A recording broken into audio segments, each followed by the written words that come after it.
اس کے راوی ہیں، کہتے ہیں آقا کونین صلی اللہ علیہ وسلم صحابہ کرام کی جرمت میں جلوہ فرما. اب سرکار کا صحابہ کے درمیان تشریف لانا ایسا ہی لگتا ہے جیسے پروانوں کے ہجوم میں شمع فروزہ مسکرا رہی، یا پھر یوں کہیے اندلیبان شوق کی انجمن میں گل رانا کھلا ہوا، یا پھر یوں کہیے ستاروں کے جرمٹ میں چودھویں کا چاند زمین پہ جلوہ فرما ہو گیا.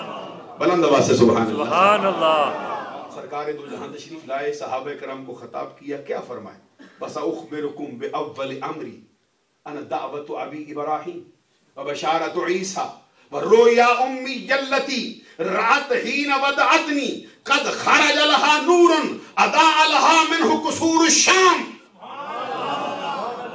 بلند آواز سے وجد کرنے والی آج کہتے بھئی نبی اکرم صلی اللہ علیہ وسلم نے میلاد منایا نہیں. آقا کونین خود فرماتے صحابہ کے جرمٹ میں آکے، سرکار فرماتے ان قریب میں تمہیں خبر دیتا ہوں اپنے باول امری، اپنے امر اول کا پتہ دیتا ہوں تم کو کہ میں کیا ہوں. آقا کونین صلی اللہ علیہ وسلم فرماتے ہیں انا دعوت ابی ابراہیم، میں اپنے باپ ابراہیم کی دعا ہوں. وبشارت عیسیٰ، اور اپنے بھائی حضرت عیسیٰ روح اللہ کلمت اللہ کی بشارت ہوں. ورؤیا امی التي رأت حين ودعتنی قد خرج لها نور اضاء لها منه قصور الشام، اور اپنی ماں آمنہ کا وہ خواب ہوں جو انہوں نے میری پیدائش کے وقت دیکھا. وہ کیا تھا؟ ان سے ایک نور ظاہر ہوا جس سے شام کے محلات بھی روشن ہو گئے. سبحان اللہ. معلوم ہوا ان حدیثوں سے کہ آقا کونین صلی اللہ علیہ وسلم کے صحابہ نے بھی سرکار کے میلاد کی محفل سجائی ہے. آمنہ کے لال نے اپنے میلاد کا تذکرہ خود بھی فرمایا ہے اور محفل میں تشریف لا کے فرمایا ہے. اور صرف ہم نے نہیں لکھا ہے اپنی کتابوں میں، یہ تو محدثین لکھتے آ رہے. جامع ترمذی کا بھی میں نے حوالہ دیا، سنن نسائی کا حوالہ دیا. پھر میں یہ عرض کرتا ہوں کہ آج میلاد پر اعتراض ہے. سیرت مصطفیٰ پر جتنی کتابیں آج تک لکھی گئی،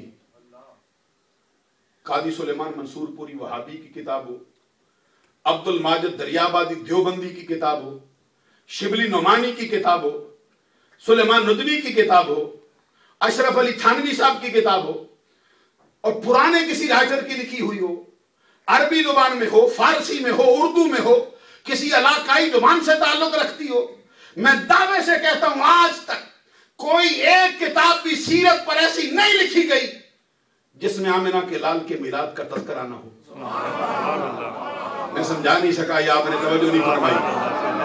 وقت تو مختصر ہے لیکن یہ بات آپ تک پہنچا دینا چاہتا ہوں کہ آج تک سیرت مصطفیٰ کی ایک کتاب کوئی نہیں دکھا سکتا جو سیرت کی مکمل کتاب کہلا سکے. سرکار کے میلاد کا تذکرہ نہ ہو. جب سیرت کی کوئی کتاب میلاد کے تذکرے کے بغیر مکمل نہیں ہو سکتی تو سیرت کے جلسے آمنہ کے لال کے میلاد کے بغیر کیسے مکمل ہو سکتا؟ پھر یہ بھی عرض کر دینا چاہتا ہوں، پھر یہ بات عرض کرنا چاہتا ہوں حضرات، ایک بات اور عرض کرنا چاہتا ہوں اس اسٹیج پر.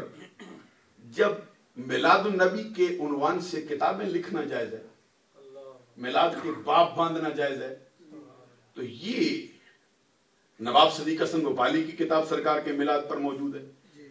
800 سال پہلے کتابیں لکھی گئی، 500 سال پہلے سرکار کے میلاد پر تذکرے ہوئے. یہ تذکرۃ الرشید کے اندر خود مولوی رشید احمد گنگوئی صاحب کا اپنا بیان ہے کہ جب میں مجبور ہوا تھا اس مسئلے پر کہ لوگوں نے کہا کہ نبی کا میلاد صحیح روایات سے مجھے سناؤ، تو کہتے ہیں میں نے اپنے شاگرد خلیل احمد بیٹھوی کی ڈیوٹی لگائی تھی اور کہا تھا کہ یہ جو مفتی عنایت اللہ ککوروی صاحب کی کتاب ہے تواریخ حبیب الہ، جاؤ اس کو پڑھ کے سناؤ. اونچی آواز سے سبحان اللہ. یہ مولوی رشید احمد گنگوئی صاحب جن کا اپنا فتویٰ موجود ہے فتاوی رشیدیہ میں، جس میں وہ لکھتا ہے نفس ذکر ولادت رسول صلی اللہ علیہ وسلم کا کوئی منکر نہیں ہو سکتا بلکہ وہ مندوب و مستحسن ہے. اس کا معنی سمجھ لیجیے، آپ پڑھے لکھے حضرات ہیں. کہتے ہیں نفس ذکر ولادت رسول صلی اللہ علیہ وسلم کا کوئی منکر نہیں ہو سکتا بلکہ وہ مندوب و مستحسن ہے. اور جس کتاب کے لیے کہا اپنے شاگرد رشید خلیل احمد بیٹھوی سے جس پر کفر کا فتویٰ بھی لگا ہے اس کی خواستوں کی بنیاد پر، تو وہ کہتا ہے میں نے پھر یہ کتاب پڑھ کے سنائی تھی وہاں پہ. اسی کتاب کے اندر مولانا عنایت اللہ مفتی عنایت اللہ ککوروی لکھتے ہیں، وہ کہتے ہیں کہ تمام حرمین شریفین اور اکثر بلاد اسلامیہ کے اندر یہ عادت ہے کہ ربیع الاول شریف کے مہینے میں محفل میلاد کرتے ہیں. سبحان اللہ. اب جس کے لیے وہ کہتے ہیں یہ کتاب پڑھ کے سناؤ، اس کے اندر کہتے کہ حرمین شریفین اور اکثر بلاد اسلامیہ میں یہ عادت ہے کہ ربیع الاول شریف کے مقدس مہینے میں وہ محفل میلاد کرتے ہیں اور اس میں کثرت درود کی کرتے ہیں اور بطور دعوت کے کھانا اور شیرینی تقسیم کرتے ہیں. سو یہ امر موجب برکات عظیمہ ہے. سبحان اللہ سبحان اللہ. انہوں نے بھی تسلیم کیا ہوا ہے. تو میں یہ عرض کرنا چاہتا ہوں کہ جب میلاد پر کتابیں لکھنا جائز ہے تو کیا وجہ ہے کہ وہ کتابیں پڑھ کر اہل سنت کی محفلوں میں سنانا کیوں جائز نہیں ہو جاتا؟ اللہ تعالیٰ عمل کی توفیق عطا فرمائے.